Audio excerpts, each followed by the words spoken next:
Akbar S Babar को scrutiny committee से फारिग कर दिया गया। भारत और इसराइल से फंडिंग के सबूत पेश नहीं किए गए। वजीर मुमलिकत फर्रुख हबीब की मीडिया से गुफ्तगू। इल्जाम लगाने वालों से मुआफी मांगने का मुतालिबा। नून लीग और पीपल्स पार्टी से अकाउंट्स सामने लाने का मुतालिबा। नून लीग के बड़े रहनुमाओं ने कह दिया, नवाज शरीफ डील करके भाग गए। उनके चपरासी के अकाउंट से 3,700 करोड़ रुपए बरामद हुए। इंकशाफ से उनकी चीखों पुकार शुरू हो गई। शहबाज गिल की मीडिया से गुफ्तगू। नून लीग ने वजीर इत्तलात फवाद चौधरी से अहम शख्सियत और उससे मुलाकात करने वाले लीगी अरकान के नाम पूछ लिए। करप्शन करने वाले काबीना और हुकूमती बेंचों पर बैठे हैं। जाली मुकदमात बनाने पर चेयरमैन नैब का भी एहतसाब होगा। शाहिद खाकान अब्बासी की मीडिया से गुफ्तगू।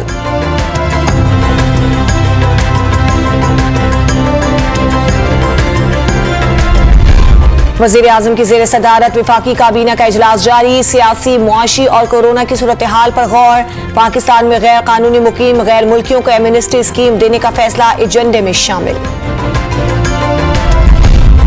सिंध काबीना ने 9 मुख्तलिफ मंसूबों के लिए 58 अरब रुपए की मंजूरी दे दी। माड़ीपुर एक्सप्रेस वे के लिए 4.3 अरब, कोरंगी लिंक रोड के लिए 5 अरब रुपए, मलीर एक्सप्रेस के लिए 13.1 अरब रुपए, कराची हब वाटर केनाल के लिए 7.32 अरब रुपए और चिल्ड्रन अस्पताल नॉर्थ कराची के लिए 440 मिलियन रुपए मुख्तस।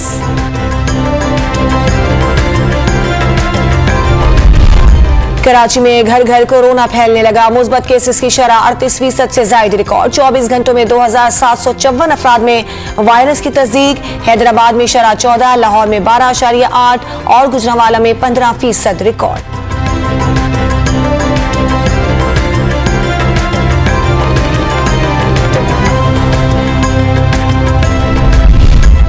मुल्क भर में कोरोना का फैलाव जारी। मुस्बत केसेस की शरह 10 के करीब पहुंच गई। 24 घंटों के दौरान 5,000 से ज्यादा नए मरीज सामने आ गए।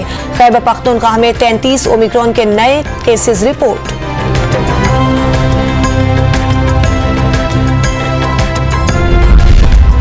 इंटरबैंक मार्केट में डॉलर की उड़ान जारी। 25 पैसे महंगा होने के बाद डॉलर की कदर 176 रुपए 20 पैसे तक पहुंच गए।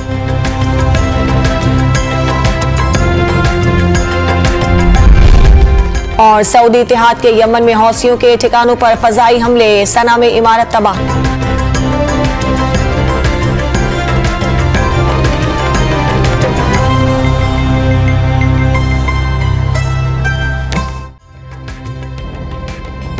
ताजा तरीन वीडियोस के लिए हमारा YouTube चैनल सब्सक्राइब करके बेल आइकन प्रेस करिए ताकि आपको मिले हर अपडेट सबसे पहले।